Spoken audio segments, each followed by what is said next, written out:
दोस्तों, आज supreme court के द्वारा एससी और एसटी के आरक्षण को लेकर एक बड़ा फैसला सुनाया गया है। तो अभी तो यही समझ नहीं आ रहा है कि इस फैसले को अच्छा माने या बुरा माने, क्योंकि दोस्तों जो ये फैसला सुप्रीम कोर्ट ने सुनाया है इसको हम कानूनी तरीके से अच्छा नहीं मान सकते, क्योंकि कोई भी कानूनी प्रक्रिया इसमें फॉलो नहीं की गई है।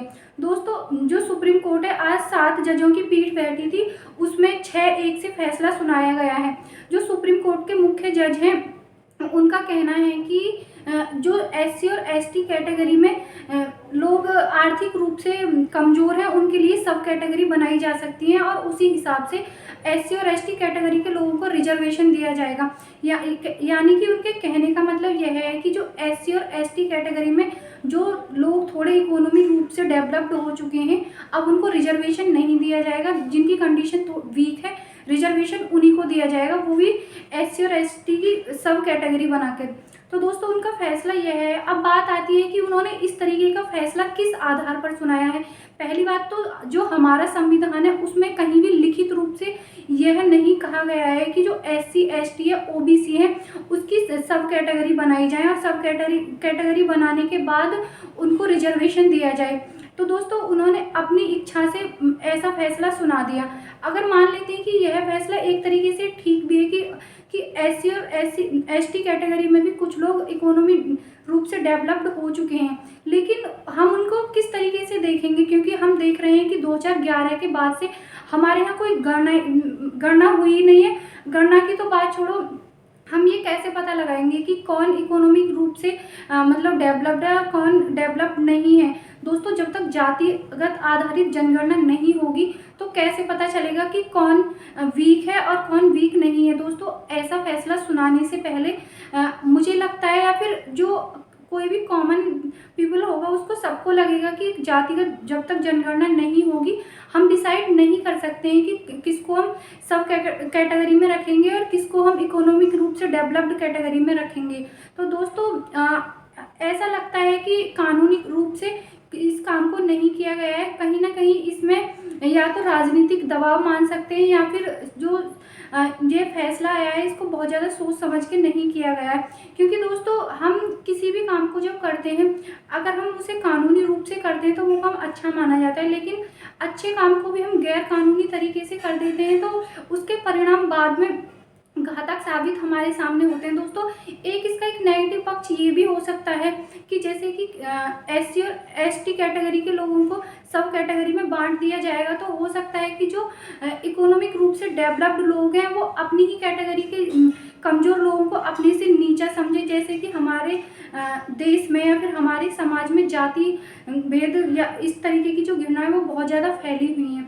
तो आज भी लोगों के मन में कहीं ना कहीं मतलब जातिवाद को लेके, या फिर जो लोग इकोनॉमिक रूप से कमज़ोर रहते हैं वो उन लोगों को सब हीन भावना से देखते हैं। तो दोस्तों, कहीं ना कहीं ये इस तरीके का भी प्रभाव डालेगा। जहाँ तक मुझे लगता है कि अगर लोग अपनी ही कैटेगरी के लोगों को अब नीची निगाहों से देखेंगे या फिर घृणा की दृष्टि से देखेंगे, क्योंकि कई बार देखा जाता है जो लोग थोड़े अमीर होते हैं वो गरीबों को हीन भावना से देखते हैं। वो सोचते हैं कि पता नहीं ये लोग कैसे हैं, किस तरीके से हैं, मतलब ये हैं ही क्यों, इस दुनिया में होने नहीं चाहिए थे। क्योंकि हमने देखा है कि जो गरीब लोग होते हैं उनके प्रति लोगों की हीन भावना बहुत ज़्यादा होती है।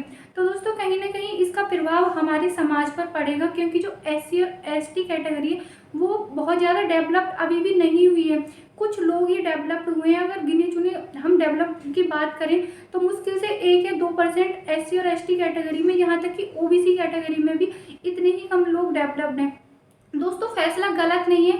ठीक है कि हर कैटेगरी में डेवलपमेंट होता है, लेकिन उसको डिसाइड करने के लिए कुछ नियम कानून जरूर होते हैं तो जिनको फॉलो करना चाहिए।